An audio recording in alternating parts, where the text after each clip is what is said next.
Our next keynote speaker, Ahmed Sidky, is the Chief of Staff and Head of Business Agility at Riot Games. In his talk, Measuring What Matters, the Art of Measuring Business Agility, Dr. Sidky highlights the importance of changing behaviors to improve agility and the different mindsets and approaches needed to take you there. Be sure to join us directly following the presentation for a live Q&A with Dr. Sidky. Hi, my name is Ahmed Sidky. I'm the head of business agility at Riot Games. I'm also the president of the International Consortium for Agile, IC Agile, and the co-founder of the Business Agility Institute. It's truly an honor and a pleasure to be here with you, and we'll be talking about measuring what matters, the art of measuring business agility. Now, I would say let's get started. But before we do that, let me just give you a quick background about myself. I talked to you about the 3 hats I usually have on.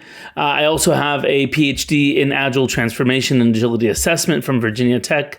I co-authored a book called Becoming Agile in an Imperfect World with Greg Smith. And I have basically trained and coached and consulted with many organizations around the world, helping them become more agile. I've led the Agile transformation at a couple of Fortune 100 companies. So I basically live and breathe agile and love the thrill and the journey of helping organizations become more agile. Now, let's get started with this term agility. What does agility actually mean? And what does it look like? And I want to start with what it looks like first. And I usually start with this video because it's really important to help people visualize what agility looks like.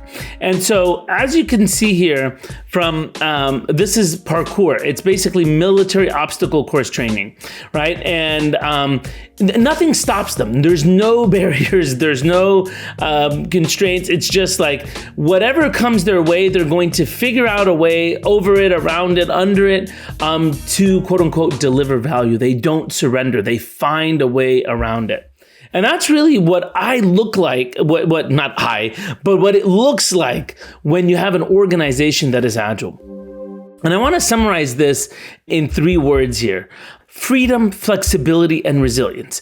And I want you to really focus on this because these are the reasons I believe organizations should pursue business agility, to enable them to have freedom. And this freedom is you're not held hostage to your processes or to your ways of working. But when you want to deliver some aspect of value to your customer, you can do it, right? You're not held hostage to that. You're not forced to make certain decisions because you really aren't free to make whatever decisions are best for your customer. Flexibility, we know that a lot of stuff will come our way. And so do we have enough flexibility to actually change and pivot and adapt easily without breaking things, without, killing people, without, and I'm meaning killing them, morally, and just motivation wise and death marches and all those kind of things. So we need that flexibility, but we also understand that along that journey, there will be many ups and downs and falls and failures and all that. So we need to have that resilience or the capacity to withstand that and recover quickly from these difficulties and failures. Those are the 3 reasons I believe, and again, keep that parkour visual in your head. Those are the reasons I believe organizations should be pursuing agility to enable them to have freedom, flexibility, and resilience. Not efficiency and effectiveness and productivity and all those kind of things. And I know a number of organizations that start to pursue Agile for cost-saving efforts or for efficiency efforts. And I don't believe that agility is the best way to achieve these. If that's really what you're looking for, there may be other means. But if you really understand as an organization that, again, similar to that parkour video, there will be unknown circumstances. The future will bring very different things towards you, and you need to deliver value and you need to fulfill your purpose to your customers, regardless of whatever the future brings to you. Then what you need is not efficiency and effectiveness, but you need freedom, flexibility, and resilience, and business agility really is that. And so this is a definition of business agility by the Business Agility Institute. Business agility is a set of organizational capabilities, behaviors, and ways of working that afford your business, the three words we just talked about, the freedom, flexibility, and resilience to do what? To achieve your purpose, whatever your purpose is. Your organization was born to achieve a certain purpose, your vision, your mission. Go do it. But the future is going to bring things your way. And so no matter what the future brings, you're going to have the freedom, flexibility, and resilience to achieve that purpose. And so this is the definition of business agility that I want to anchor on. Now, that definition, while really powerful in providing a North Star, we needed to supplement it with a couple of principles that really help paint a better picture for when we say business agility. What are some of the important dimensions here? We want to make sure we're aligned on together, right? So, number one, business agility is a continuum, not a state. You don't have agility and then you lose agility. It's sort of like athletic ability, right? You can have more of it, you can have less of it. If you work out more, you increase it. If your fitness, right? If you become lazy and sit, on a couch for a month, or you go travel on a cruise or something, yeah, it may decrease. So it's a continuum, not a state. You don't have it and you lose it. You have more of it and you have less of it. And that more and less of it, and it goes up and down. And that's just the nature of business agility. All right, so that's number one. It's a continuum, not a state. Number two, there's a range of excellence within your organization. Business agility will not be standard across an organization, big or small. You will have pockets of good, pockets of medium, pockets of not there yet. And that's okay. It's going to be a range of excellence across the organization. We'll talk a little more later about how those ranges actually interact with each other, and do they help each other, or do they actually sort of create tensions within the organization? Third principle, there are thousands of ways of achieving business agility. There's no one right way. There's no framework that you adopt and voila, you are agile now, right? Business agility depends on the context of the organization, the context of the people, the context of the actual domain you're in, the business you're in, the current situation of the market, and all of those things. And so there's no one right way, or even 10 right ways of achieving it. There are thousands, and I like to look at it as unlimited ways of achieving agility within your organization. And the last, and I believe one of the most important principles, is business agility is anchored in this concept of behavioral change. It is all about behaviors within your organization. When you boil it down to it, it all boils down to a set of behaviors. And it is centered around humans. The most agile part of your organization will be the people in it. The most non-agile part of the organization will be the people in it, not your processes or systems. Because if you have really agile people, and even if your processes and systems aren't that agile, they'll find a way to make it agile. And if you have non-agile like mindset people, right, even if you have the most agile systems, they'll find a way to make it not agile. And so at the end of the day, this journey of business agility is about behavioral change. And by the way, that's why there are thousands of ways of doing it. That's why there will be a range of excellence. That's why it's a continuum, not a state, because at the end of the day, we're dealing with humans. These aren't robots. These aren't systems that you put in place, plug and play, and it's just a matter of execution. We are dealing at the end of the day with changing hearts and minds and behaviors and values and all of those things. So behavioral change, let's dive a little deeper into that. This is a quick graphic here of different behaviors that our research at the Business Agility Institute have uncovered as 84 key behaviors of business agility. Now that may be a little overwhelming, like 84? Okay, well, we grouped them a little bit to help you out. I want to talk about this grouping for a second, because we're going to talk about this a little more later. You can see here just from the colors, we've grouped them into 3 groups. Behaviors that everyone in the organization should do and exhibit, behaviors that executives in the organization should do and exhibit, and then behaviors that leaders. Now, what's the difference between leaders and everyone's and executives? Yes, we believe that everyone can be a leader. Not everyone is a leader, right? Everyone can be a leader in the organization regardless of hierarchy. And so at the end of the day, if you lead a group of people, whether hierarchically, influentially, whatever it is, if you are a leader, it is very important that you exhibit these behaviors.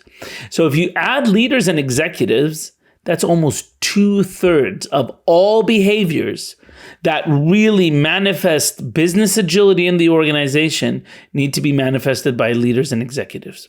So I just want that to sink in. I know these are really hard to read, so just to zoom in a little bit here, you can see some of them as examples. And all of these behaviors, we start them with who is the actual audience for this behavior. So executives tailor funding approaches and frequency, the type and context of the work. So there's not one way to fund all the different work, it depends. Leaders remove superfluous controls and approvals. So any additional unnecessary controls or approvals, those are removed. By who? By leaders, right? Leaders develop people to take increased ownership and accountability. So you can imagine, right? Everyone anticipates change and view it as a strategic advantage. Everyone challenges the status quo and is open to being challenged. That's sort of psychological safety and open mindset. Everyone proactively searches for opportunities to satisfy and delight the customer. So again, these are behaviors that different sort of personas in the organization, we summarize them. They're everyone, leaders and executives. And you can see that almost 2/3 of them are around leaders and executives. Now, at the end of the day, if we sort of just zoom out here, what we're looking at here is that there's 84 behaviors, the ones that we just talked about. And those, when the organization adopts them, will give you that freedom, flexibility, and resilience to achieve your purpose no matter what the future brings. All right? Now, we need a way to sort of relate these 84 behaviors to freedom, flexibility, and resilience in a way that makes them accessible, comprehensible. We need them to simplify also. I'm not going to ask people to remember 84 behaviors. So we need a model, all right? We needed to create a model here, a model that can take the 84 behaviors and put them in a way and describe them in a way that you could see the relationship between that and freedom, flexibility, and resilience. Now, we had 3 conditions for this model. It needs to be a descriptive model versus a prescriptive model. Because again, we don't believe, and from our research, we know that there's no one prescriptive or even 10 prescriptive ways to achieve business agility. So it needs to be able to describe, not prescribe, right? And so at the end of the day, if something is a prescriptive model, it's actually telling you what to do, right? But if it's more about describing the situation and it's more about clarifying and understanding and communicating. So what we needed to have was a model that could help describe and clarify and communicate these 84 behaviors in a simple way. We also needed it to be a cultural model, right? So the cultural model is basically mental models and structures and patterns of behavior that distinguish one culture from another. So if we look at organizations that have this culture of business agility, you'll be able to look at them and say, oh, wow, this organization feels different. It's culturally different. Now, bringing us all the way back to what this talk is about, it's about measuring what matters. And we believe very strongly that this model needs to be a measurement model. It's a model that allows us to measure business agility. And so what I want to introduce you to is the model that takes these 84 behaviors and puts them in a way that's descriptive, not prescriptive, based on culture and is measurable. And we call them the domains of business agility.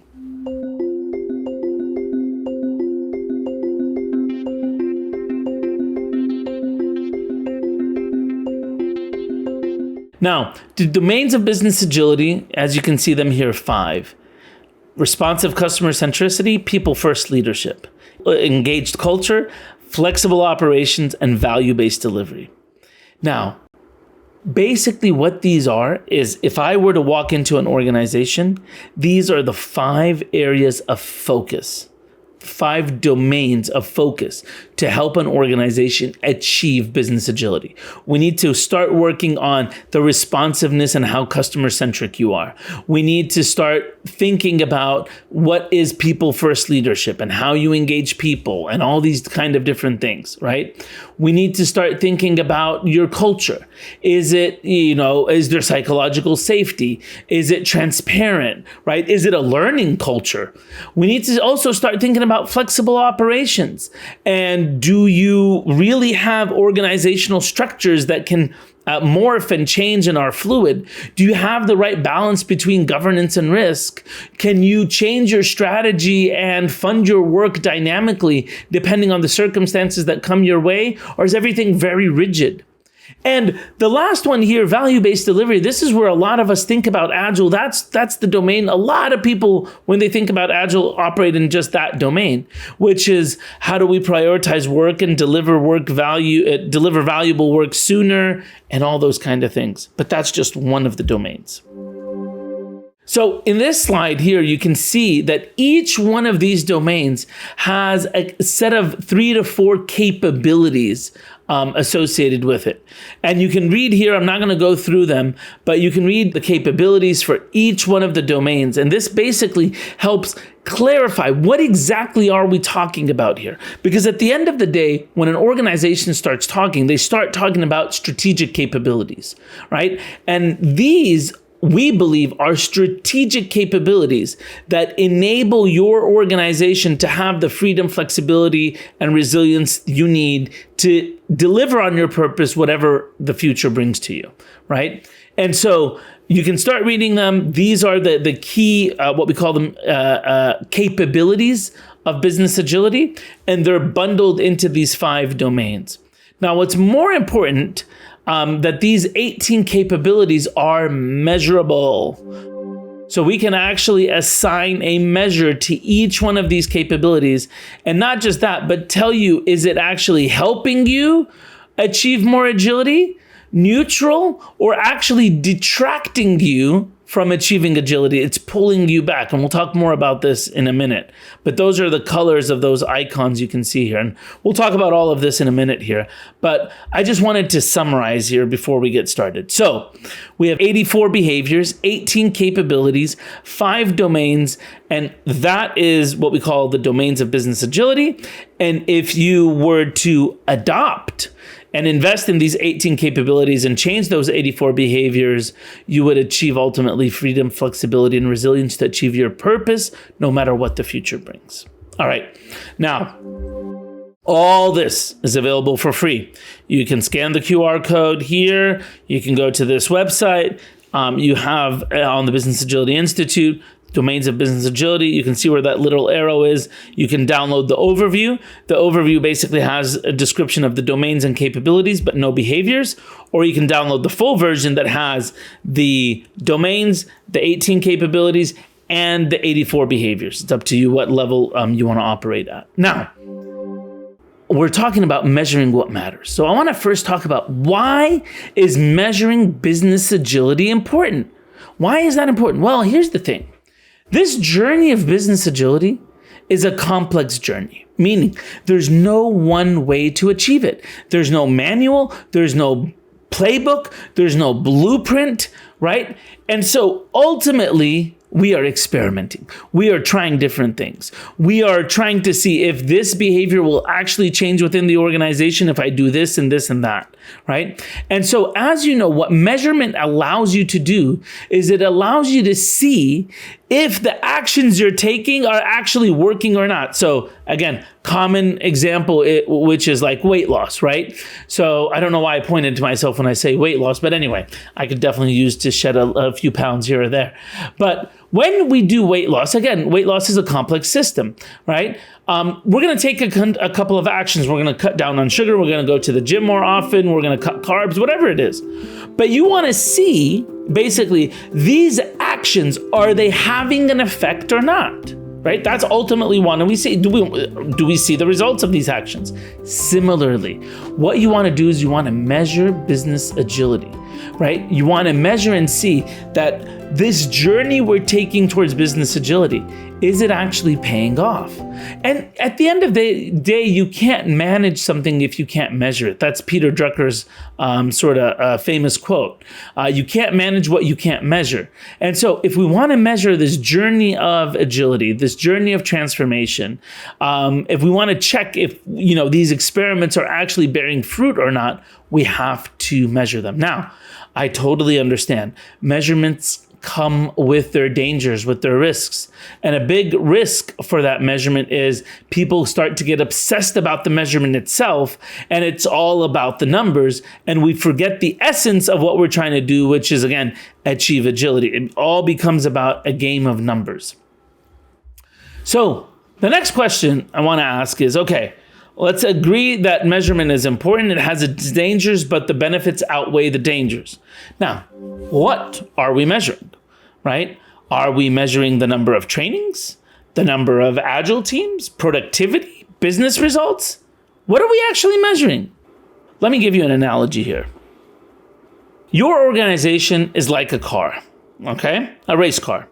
When a race car wins a race, do you stand there and say, we won the race and it was because of our wheels?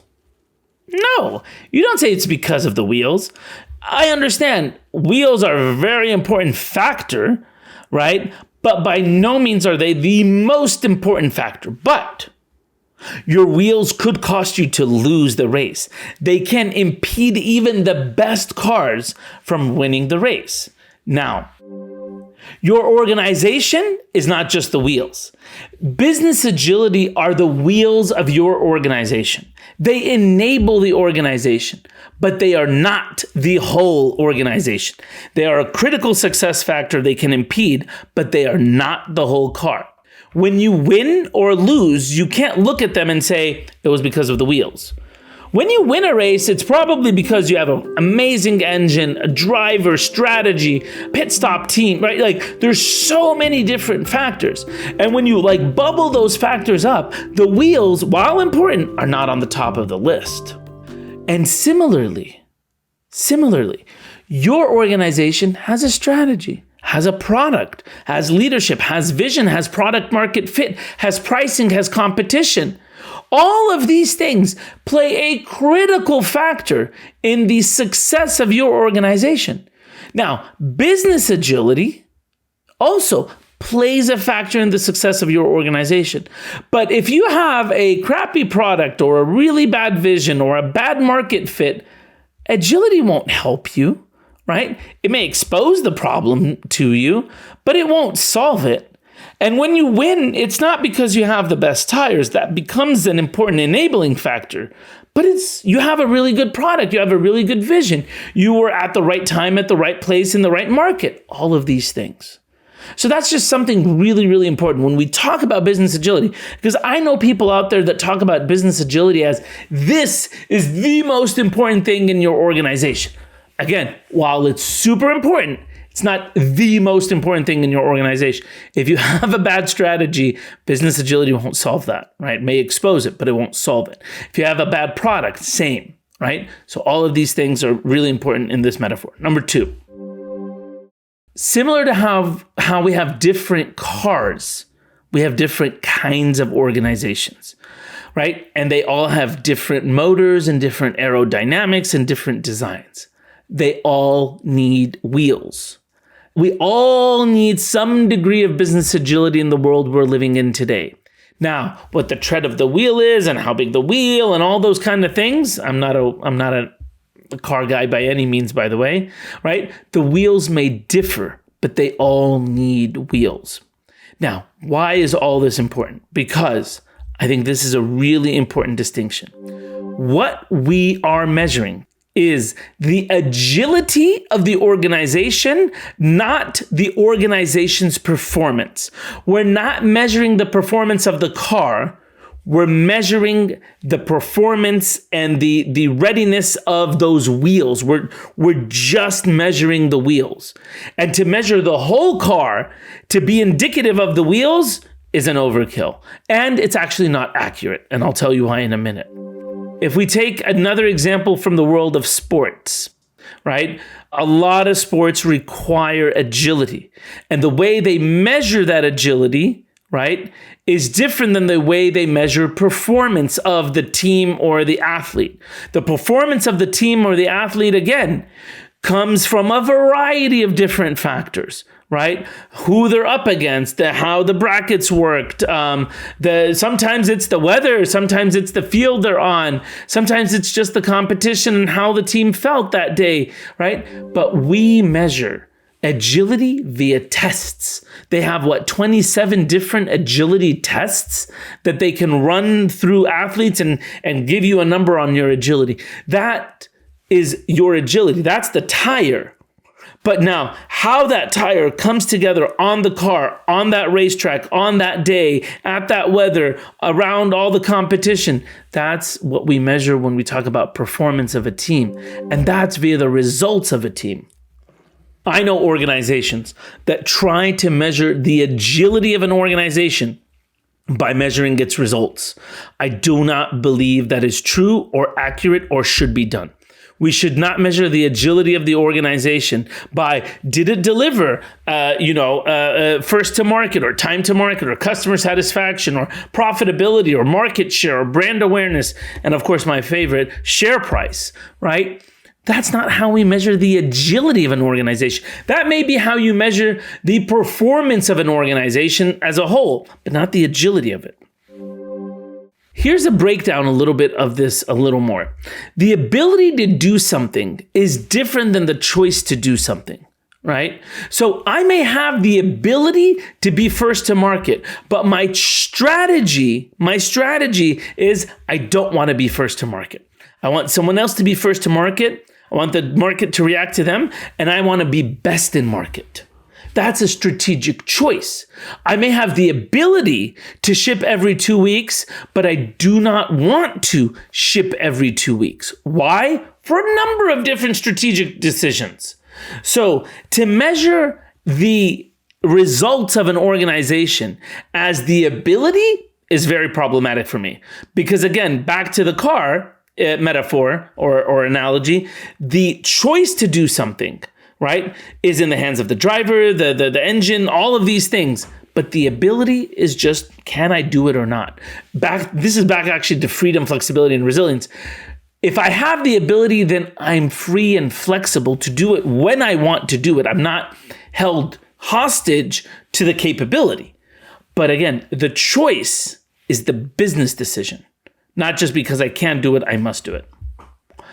The next one is the how matters. When we talk about business agility, we're talking about behaviors, we're talking about cultures, we're talking about people first leadership, we're talking about engaged culture. So a lot of times we can deliver results in an organization, but we break people along the way, right? We do it in ways that are very demotivating, death marches, right? And that, at the end of the day, is not business agility. So even if the results come out, the how matters when we talk about business agility. So let me conclude here.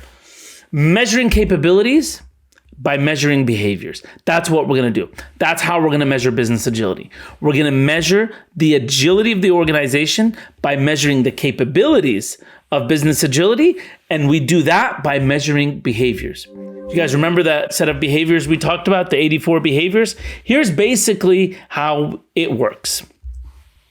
You take these different behaviors and you start to assess people on a 1 to 5 Likert scale. Do you do these behaviors or not?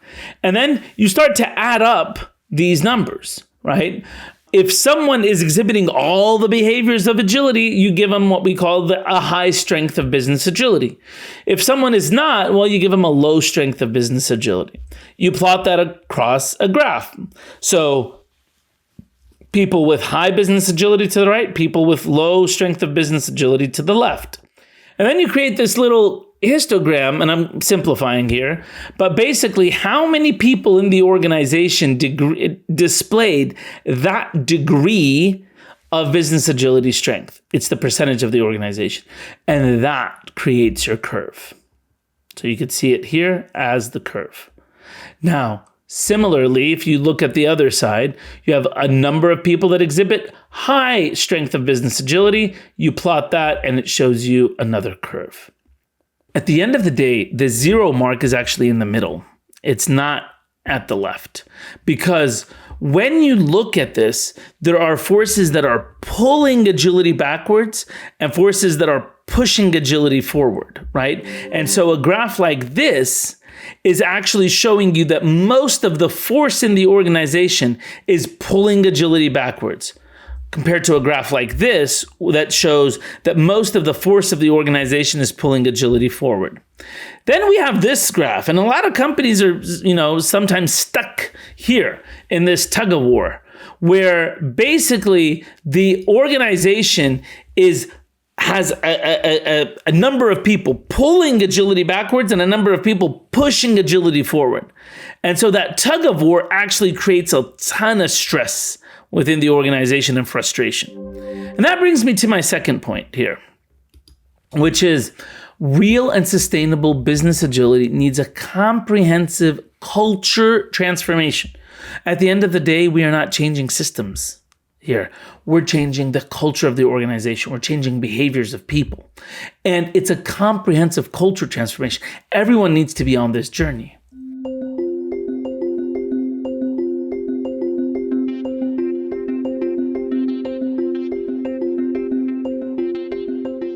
I have this model that I want to share with you called the culture triangle. And the culture triangle here is basically a way of visualizing what culture is. So I have this little rubber band. I don't know if you can see it in the camera here, right? I want you to imagine this rubber band as the culture. This is the culture of the organization.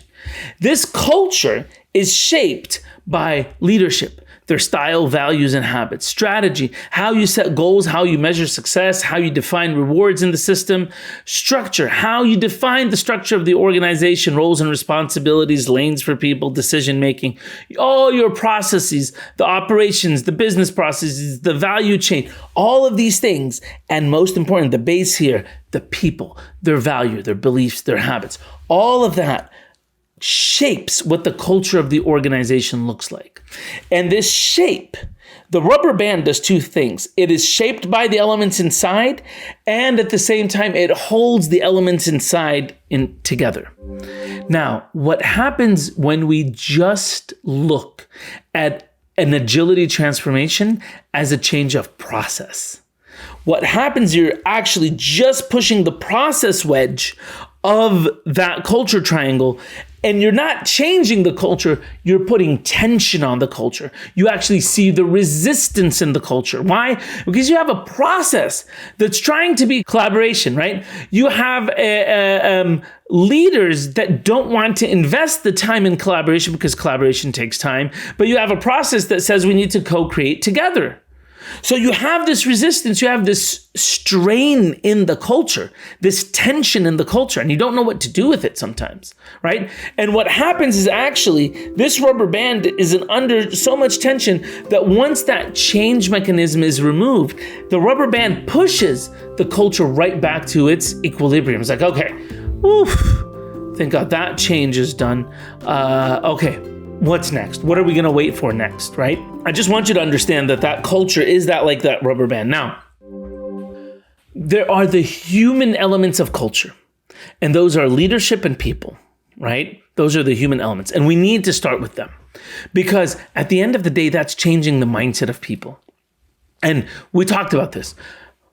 Business agility boils down to behavioral change. Guess what? That's about people. Now, if you are able to change the people, change the behaviors of the people, change the mindset of people, they will figure out the strategy, structure, and process. Now, flip side of that, the non-human elements. The non-human elements are the strategy, structure, and process. Here's the challenge with those. More often than not, they become the target of the transformation or the change. What we're trying to change is strategy, structure, and process. We're trying to change the non-human elements. And the reality is it isn't about changing those. It's actually about changing the human elements, the leadership and the people. And the idea here is you change these systems, the strategy, structure, and process in service of driving the behavioral change within people. So your goal, your desired outcome at the end of the day is to change the behavior of the people. These are nothing more than mechanisms to nudge, drive, or guide people towards these new behaviors. They themselves are not the goal of the transformation. I'm going to repeat this. They are not the goal of the transformation. They are in service of changing the behaviors of people. All right?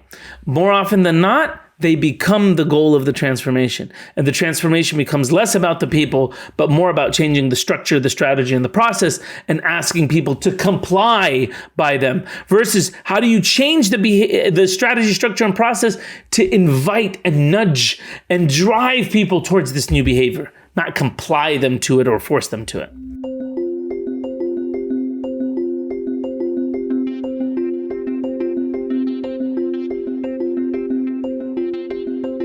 I want to introduce you to a product I'm very, very, very, very, very proud of, because I hope you got from this presentation so far that measuring business agility is powerful, but complex. There's a lot involved in it. And this is called the Business Agility Profile by the Business Agility Institute. And the profile gives you 4 different reports. The Shape of Agility report, and you've seen a little bit of what that graph is, but I'll talk about it in a moment.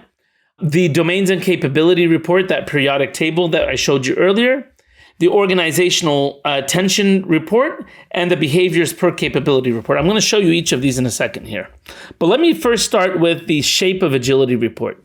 So I showed you how we create the Shape of Agility graph by measuring the strength of business agility, surveying all the behaviors, putting them together, and then seeing where the organization is.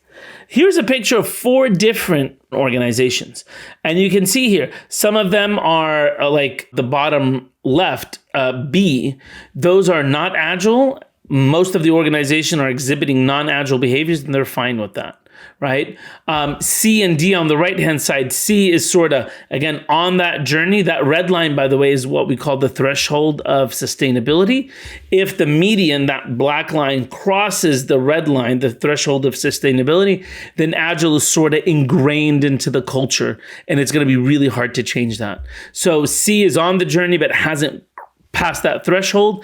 D has passed the threshold, and A is in this struggle. You can see sort of the variance. It's wider. There's a lot of, pulling towards agility and pushing against agility and all of those things. So, and we give, as part of the profile, we give these organizations star ratings, right? And so you can see here from these graphs, there are 5-star organizations, 3-star organizations, and so forth. And one of the reasons we do these is to start looking at actually behaviors. So we started looking at different 3-star organizations, and these are some of the behaviors that really make these 3-star organizations shine. And you can see here, right? Leaders create personal connections through empathy, listening, mentoring, right? Everyone established psychological safety. Leaders create a sense of belonging and inclusive experiences. We design governance process to improve customer outcomes rather than back office efficiency, et cetera, et cetera. Compare these to the behaviors of a 5-star organization, where you can see now we're tapping into intrinsic motivation. We're decoupling funding from reporting cycles, so that gives more flexibility in the organization, right? Leaders model the desired behaviors before asking people to do it. I want you just to imagine that. If instead of leaders telling people what to do, they do it themselves before asking others to do it, right? We remove unnecessary controls and approvals. We default to transparency and open sharing of information. We invite people to speak up. We cultivate a growth mindset and so forth, right? Okay, so that's the Shape of Agility report. The second one I want to talk about, because it's a little complicated, is the Organizational Tension report. So the Organizational Tension report comes from the model that I just showed you a minute ago, right? The rubber band, the culture triangle here.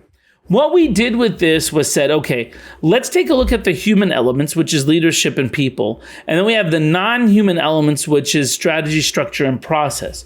We're going to collapse strategy, structure, and process to this middle red wedge and call that the business systems, policies, and processes. And then we're going to leave leadership and people as is, as the human elements.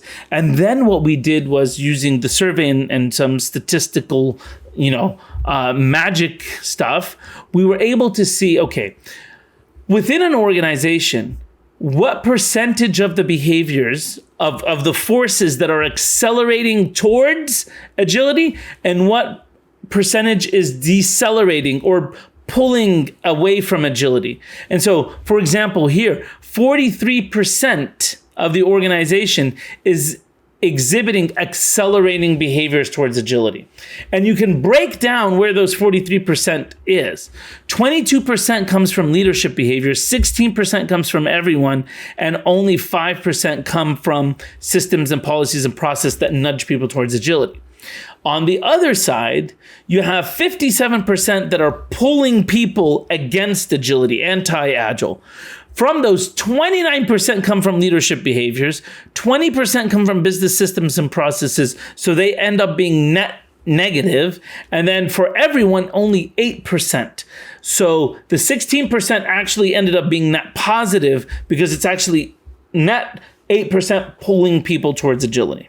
Okay, I just wanted to introduce these different kind of reports because what I want to show you is 3 different organizations here. So this is an organization, it's a national bank. It's just getting started with their business agility journey, okay? So overall, their business agility score was 45 out of 100.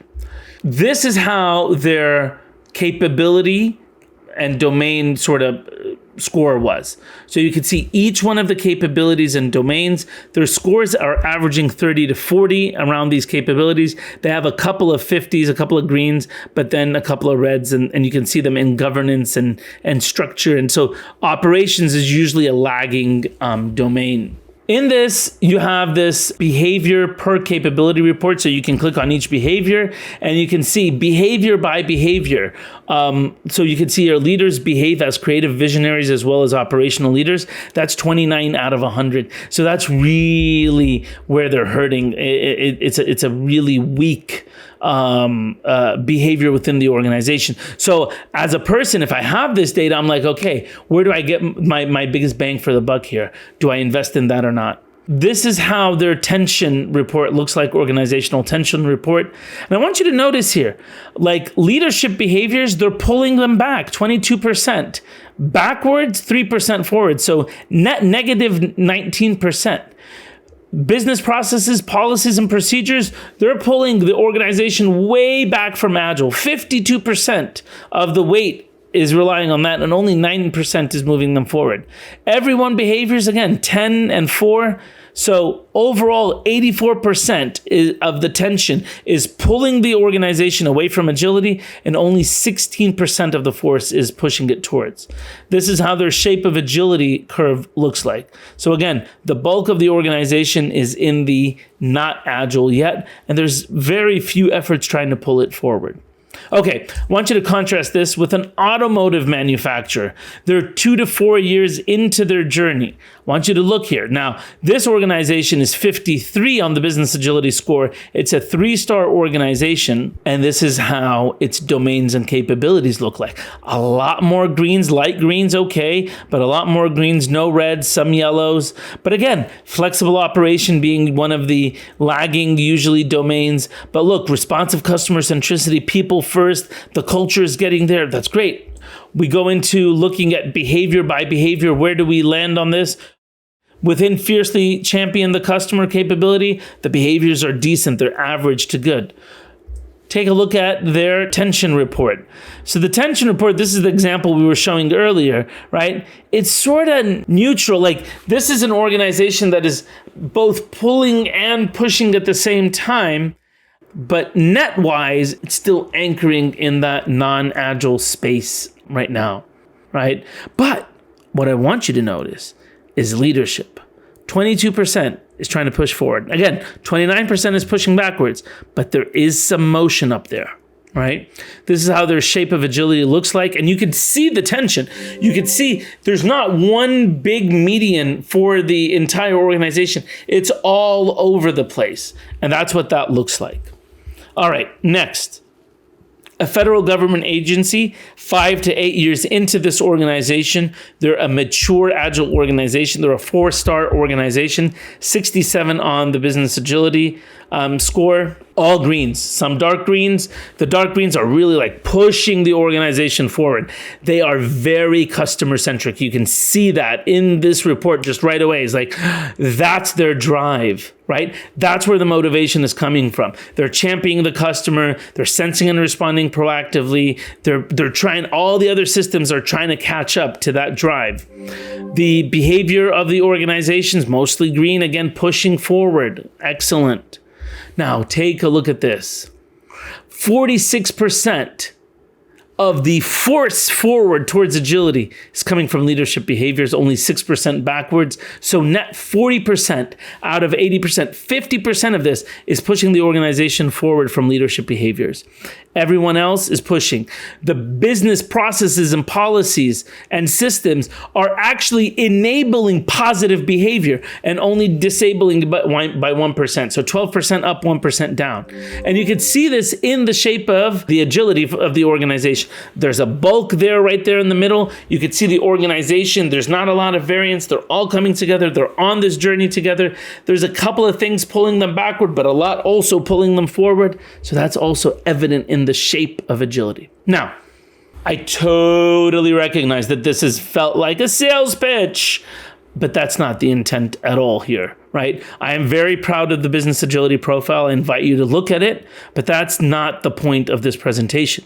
The point of the presentation wasn't a sales pitch, right? It was actually to show you, number one, this is how business agility is being measured. It's not by business results. It's not by number of teams trained. It's not by, how many agile teams I have in the organization. No, it's by these deeply behavioral based assessments.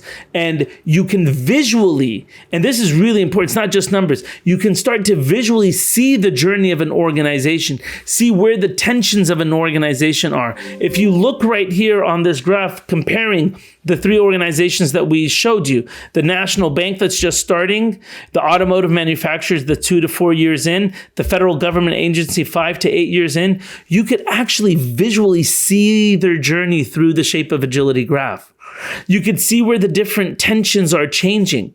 And one of the things I want to emphasize the most is that last one. Where does the most change come from? And this is why, again, this is not a sales pitch. There's a lot that you can take from this presentation, even if you do not engage with the profile, the business agility profile at all. And number one, I want to give you this story. Almost over a decade ago, I consulted with Verizon Wireless as helping them lead their transformation. And one of the things we found was the business the agility transformation there was struggling. And so the agile transformation was one of 8 or 9 other transformations. And we had this big meeting, the big directors meeting. So directors and above, there's 250 of the senior most leaders in the organization. And the agile transformation had 45 minutes on the agenda. Again, there's many other transformations. So that's what we had. And what we wanted to do was really do something that pushes the transformation forward because it was stuck. And so we went down and we boiled it down to basically this experience. We asked everyone in the room to stand up, and there was a big stage. So we asked everyone to stand along the stage. Right-hand side of the stage is committed to Agile. Left-hand side of the stage is not committed to Agile. And so everyone stood up. Everyone went and stood at where it said committed to Agile. And we said, okay. We revealed 5 flip charts along the stage, and we called them level 1 commitment, level 2 commitment, level 3, level 4, level 5 commitment. And we said, in these 5 levels of commitment, please read them and stand according to your level of commitment. And you can see here, level 1 commitment was basically, I'll send my people to training. Level 5 commitment was I myself, as a leader, will model these desired behaviors, which is stop multitasking, prioritize number one, right? Talk more and send less emails. So changing their communication style. Everyone in the room moved from the right-hand side of the stage to the left-hand side of the stage where level one was.